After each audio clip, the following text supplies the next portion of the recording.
near the hill of Arles. I need some photos. They are in. I think they are in the book I give to you. It's in there. Yeah. Okay. Near the hill, there are old monuments, just ruins.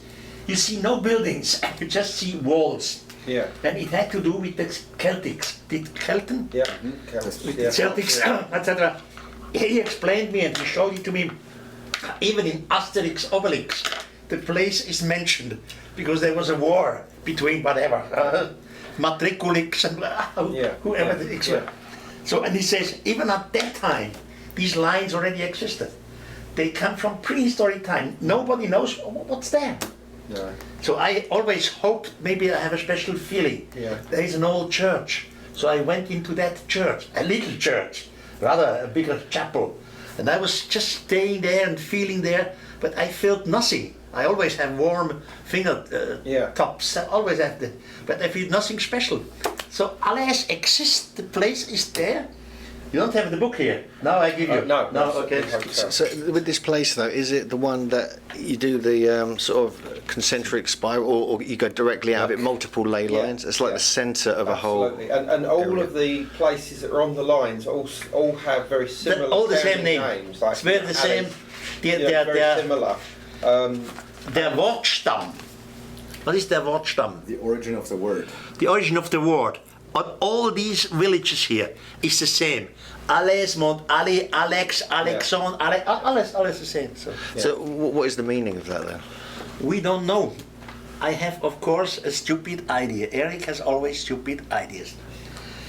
To my knowledge, an unknown time ago, we were visited by extraterrestrials. At that time, our forefathers were Stone Age people. They could not understand what was going on. And they believed, erroneously, that these extraterrestrials were gods. Of course, we know there are no gods who exist. But our ancestors did not know this. The so-called gods behaved themselves as today's ethnologists would do. They studied a few tribes, learned a few languages, gave a little advice for making life easier, and disappeared again, but with the promise to return in a faraway future. Now, they did not left just without leaving a conclusive proof behind them. What kind of proof could that be? A building? I say no, they never made their hands dirty. It is never my attention that extraterrestrials constructed the Great Pyramid or whatever. That's always the human who did it. So what could they do to leave a proof? I call it, in my fantasy, I call it a sort of time capsule. Now this time capsule must be an object which cannot be destroyed throughout thousands of years, neither by ants, neither by tsunamis, neither by earthquakes. It cannot be destroyed throughout thousands of years. So you have a message somewhere on this planet, or in orbit around the planet, and this message it says, we were here from that and that solar system, or for that and that reason, we have found this, we have changed it, we will return then and then, etc., etc. So, now you have somewhere a time capsule. How do you manage it from the deep past that future generations go and seek for the time capsule? If you don't have a question, you never go for it. Now this, starting with these lines. Our technical scene, from a technical point, seen primitive Stone Age people, they believe that they are gods and they worship them. And they said, we want to, in honor of you, and so that that our future generation will not forget you, we want to create a temple or whatever. And these so-called gods say, okay, it's a pleasure for us, but please make this temple only on that place, and the next one on that place, and on that place, and on that.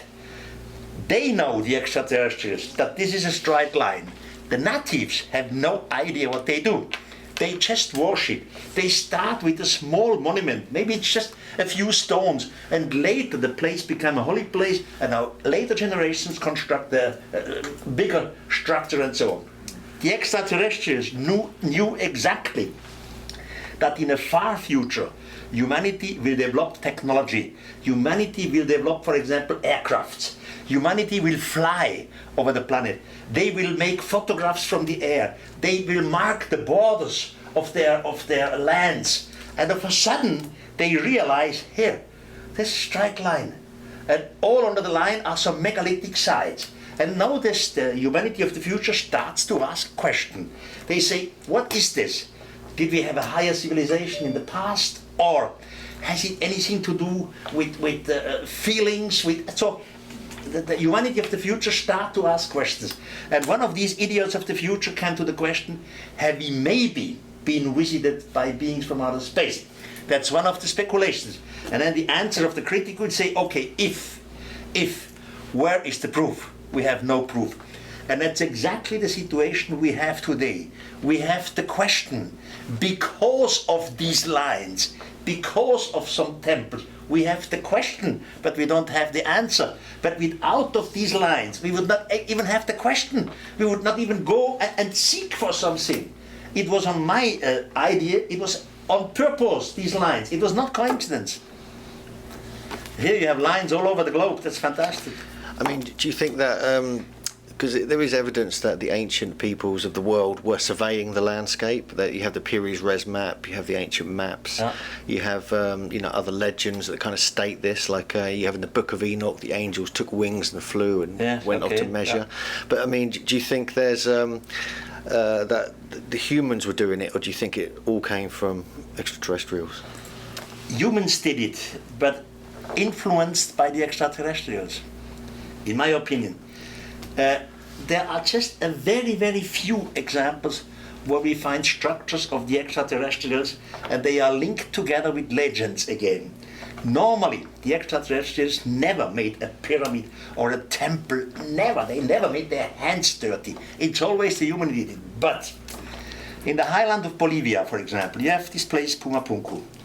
And when the first Inca was up there, now the Spanish conqueror were up there with the Inca, they asked the local, what is this? Who did it? There was not only Pumapunku, there is the Tiahuanaco and all these temples. And only concerning Pumapunku, they said, it's not we who made it. The gods made it in one night. So I said to myself, what a stupid idea. Why should the so-called gods make their hands dirty? In this case, it makes no sense to me. And then I simply looking for a solution, you're trying to find a solution. Our today's, if you have an expedition of ethnologists, for example, they have their modern equipment, they have photo apparatus, they have measurement instrument, all kind of things, but they don't want to carry everything every hour around. It's hot, and these electrical devices are sind anfällig, so störanfällig. They're quite delicate for interference. So, now they use, our ethnologists or our Bergsteiger, mountain climber, Mountaineers. they use a basic camp. A basic camp, just a little room like this, where they can deposit their high technical instrument. Deposit them so that they cannot be destroyed neither by animals or so, just a little thing. A basic camp, and from there they go with their electrical equipment and they study, then they learn the language and whatever. And one day they disappear. Their work is done, and what is left is this little room made with gigantic monolites. And now the natives come. Now, this is a place where the gods were, and they touch it with their fingers, and they want to do something bigger in honor of the gods. And now they construct temples. Wonderful temples in honor of the god, often astronomically orientated. It's all the humans who did it. But the starting point, the reason was because the gods were here. We have, in our time, we have so-called holy pilgrim places, especially in the Catholic Church. Not only, I mean Mecca for the Muslim society is one of the holiest pilgrim places. Why? Because there is a black stone. And the black stone, according to mythology, was brought by Abraham to this place. Nobody knows if the black stone contains something inside. We have no idea. So, in our time, for example, in Lourdes is in France.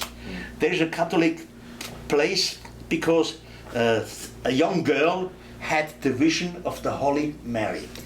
Before this vision, nothing was there in Lourdes. In the meantime, it's a pilgrim place with a gigantic cathedral. Every year, millions of people come to Lourdes. The same thing in Fatima, Portugal.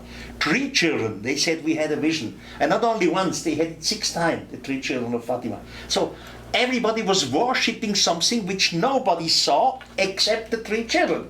Only they had the vision. What's the result? Now Fatima is like Lourdes, a gigantic holy place for the Catholic Church. But the reason is always something extraterrestrial. In that case, it's a vision. Only the children had that vision.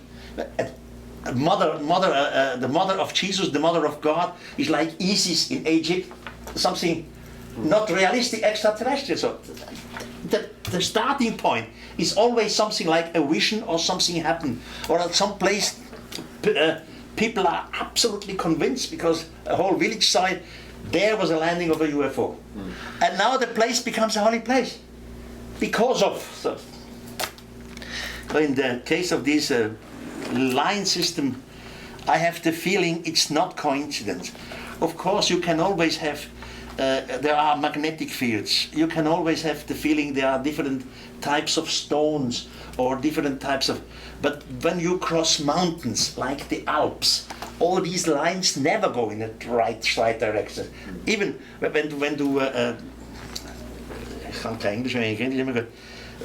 you have big Metalladern, zum Beispiel Uranadern, Granitadern. Yeah, when there are veins in the rock of uranium, they're just these veins, geological veins of different materials. If you cross the Alps, they don't go in straight lines. They have all kinds of variations. Only a short part, maybe 15 meters, are in one line, and then it's over. What's your take on, within context of your research, what's your take on like Göbekli Tepe now? I have never been in Göbekli Tepe. I have never been there, and I have only written a short article about it because one of my friends was there and told me about it. Of course, I read newspapers and archaeological stuff, but I was never there, so I have nothing to say. The only thing what you can say, in archaeology, we are always taught of an evolution. Everything developed slowly, step by step. Technology has an evolution. So now Göbekli Tepe proves again that this way of evolution is wrong. It happened something long before. So in all my thinking, I never exclude another higher civilization than today's civilization. You can never exclude this. But we have no proof seen. Some arguments against higher technology in the past is every high technology would need some metal. They would need some stuff. Sie müssen etwas zur Erde rausholen. Und wir finden keine Dinge, die aus der Erde herausgeholt worden sind von einer hohen Heißzivilisation, which finally proves nothing, because it could be land where there's no water. Yeah. Andrew, just if you don't mind me just continue doing this, with Göbekli Tepe, one of the things I spotted with you, which Erich might be interested in, that strange statue you showed yesterday, which looks like it looks like it's from the Alien film. It's got this thing coming off the back of the head, the little statue with the sort of zigzag arms. And also the heads on the T-shaped pillars. There's been arguments, which you may have heard, that they are like elongated heads, potentially. And people go, that looks strangely like the Alien movie. Have you known? No, I know this elongated head. It is a worldwide phenomenon. It's not only in South America. You have it in Egypt, as you know. We have it. A worldwide phenomenon. You all are familiar with ancient Egypt, Osiris, Isis, all this thing on their head here. Yeah. So look at this. Now look at this. Yeah. Sorry, this is Inca. Yeah. Egypt is on the other side of the wall. This is Inca. I made the photograph 2 weeks ago in Lima, Peru, in the Museum Herrera. Just the same God. There's almost certainly now there are links between Peru and Egypt. The cocaine mummies being a prime example. Look at this here. Egyptian mummies found with cocaine and nicotine inside them, which couldn't possibly have been there under normal circumstances, because cocaine obviously comes from the South American continent. So and mummies have been found in Peru, which date back to the time of the pyramid.